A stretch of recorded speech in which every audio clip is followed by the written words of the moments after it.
বর্তমানের গাংপুরে নাদুর ঝাপানতলা এলাকায় এক আদিবাসী তরুণীর গলা কাটা দেহ উদ্ধার হয়েছিল। দোষী এখনো গ্রেফতার হয়নি। তার প্রতিবাদে বৃষ্টি মাথায় নিয়ে বর্ধমানের গাংপুরের কাছে 19 নম্বর জাতীয় সড়ক ঘন্টার পর ঘন্টা অবরোধ করে দোষীর গ্রেফতার ও ফাঁসির দাবি জানিয়ে। পূর্ব বর্ধমান জেলার গাংপুরের কাছে 19 নম্বর জাতীয় সড়ক অবরোধ করল রবিবার ভারত জাকাত মাঝি পরগনা নামক আদিবাসী সংগঠনের পক্ষ থেকে। স্বাধীনতা দিবসের আগের রাতে মেয়েদের রাত দখল কর্মসূচির আগেই সন্ধ্যাবেলায় বর্ধমানের গাংপুরের নাদুর ঝাপানতলা এলাকায় এক আদিবাসী তরুণীর বাড়ির পেছন থেকে তার গলা কাটা দেহ উদ্ধার হয়। জানিয়ে ব্যাপক চাঞ্চল্য ছড়িয়েছে রাজ্যে। পুলিশ এখনো আততায়ীদের ধরতে পারেনি, ফলে ক্ষোভ বাড়ছে এলাকায়। আদিবাসী ওই তরুণীর খুনিকে দ্রুত গ্রেফতারের দাবি জানিয়েছিল আদিবাসী সংগঠনগুলি, কিন্তু তা না হওয়ায় তারা আজ অনির্দিষ্টকালের জন্য জাতীয় সড়ক 19 দুর্গাপুর এক্সপ্রেস ওয়ে অনির্দিষ্টকালের জন্য অবরোধ করছেন। তাদের আর্জিকর কাণ্ড নিয়ে ও ক্ষোভ বলে জানা গেছে। প্রচুর সংখ্যক পুলিশ মোতায়েন থাকলেও আন্দোলনকারীদের সংখ্যাও বিপুল। তারা বিভিন্ন ফেস্টুন ও প্ল্যাকার্ড নিয়ে জাতীয় সড়কের আপ এবং ডাউন রাস্তায় বসে পড়েছেন ইতিমধ্যেই। বৃষ্টি চললেও তারা অবরোধ করে রেখেছেন গুরুত্বপূর্ণ এই রাস্তা। ফলে বর্ধমান থেকে কলকাতাগামী ও কলকাতা থেকে বর্ধমানগামী রাস্তা অবরুদ্ধ। তাদের আরও দাবি, 3-4 দিন হয়ে যাওয়ার পরেও কেন দোষী এখনও গ্রেফতার হচ্ছে না। দোষীকে দ্রুত খুঁজে বার করে তাকে ফাঁসি দেওয়ার দাবি জানান।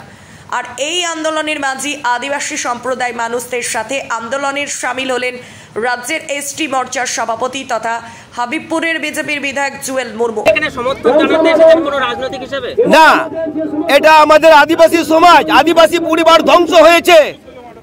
যে একজন প্রিয়াঙ্কা হাঁসদা, তিনি ইউনিভার্সিটিতে পড়াশোনা করতেন, নিজের জীবনকে সফল করার জন্যে, নিজের পায়ে দাঁড়াবার জন্যে, নিজের মা বাবার তার মনকে শান্তি করাবার জন্যে, এখন যে তার স্বপ্নটা ছিল এই স্বপ্নটা সফল হতে দেয়নি। একজন ইউনিভার্সিটিতে, বর্ধমান ইউনিভার্সিটিতে পড়াশোনা করা একজন ছাত্রী প্রিয়াঙ্কা হাঁসদা, তাকে নৃশংসভাবে তাকে গ্রেপ্তার করা দাবিতে আমরা আসছিলাম। যে নৃশংসভাবে তাকে খুন করা হয়েছে।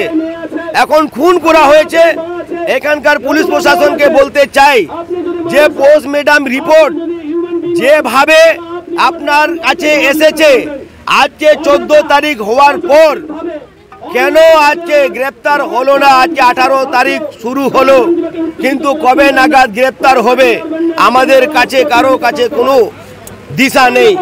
আমরা কোথায় যাব? আমাদের এখানে মহিলারা রয়েছেন, এই বৃষ্টির মধ্যে দিয়ে এসেছে। এই মায়েদের সম্মান রক্ষার ক্ষেত্রে আমরা সমস্ত আদিবাসী মানুষ, আমরা আদিবাসী সংগঠন হয়ে আজকে আমরা এসেছি আমাদের আদিবাসী মহিলাদেরকে বাঁচানোর জন্যে। তার সাথে সাথে সমস্ত এই আমাদের যে এসসি অ্যাট্রোসিটি অ্যাক্টের মাধ্যমে যে শাস্তি পাওয়ার কথা, আজকে তিনি শাস্তি পাননি। আজকে আমরা বিপদে পড়েছি। কিন্তু কাকে বলবো? সরকারকে বলবো, সরকারকে ইমিডিয়েটলি ব্যবস্থা নিক।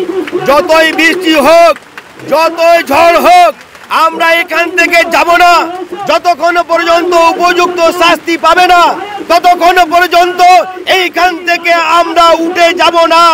আমরা যেই দোষীদের গ্রেপ্তার হয়ে আমরা ফাঁসি চাই, ফাঁসির দাবি করা হচ্ছে। এইখানে সমস্ত মা বোনরা, সমস্ত মাঝি পারগানা, সমস্ত আমরা আদিবাসী ভাই, এখানে আমরা এই হাইওয়েতে আমরা বসে আছি। না, কোনো রাজনীতির রং এখানে লাগাতে চাই না। এখানে সমাজকে বাঁচানোর জন্য আমরা এসেছি। আমরা কোথায় যাব? আমরা সমাজের মধ্যে দিয়ে আমাদেরকে যেতে হবে। সমাজ যতক্ষণ পর্যন্ত বেঁচে থাকবে না, কেউ আমরা থাকতে পারবো না। তার জন্য সমাজকে বাঁচানোর জন্য আদিবাসী পরিবারের একজন মহিলাকে খুন করা হয়েছে। যিনি খুন করেছেন উপযুক্ত শাস্তি পাওয়ার জন্য আমরা এখানে সবাই মিলে একত্রিত হয়ে আমরা এখানে পথ অবরোধ করছি। আমার নাম হচ্ছে জুয়েল মুর্মু।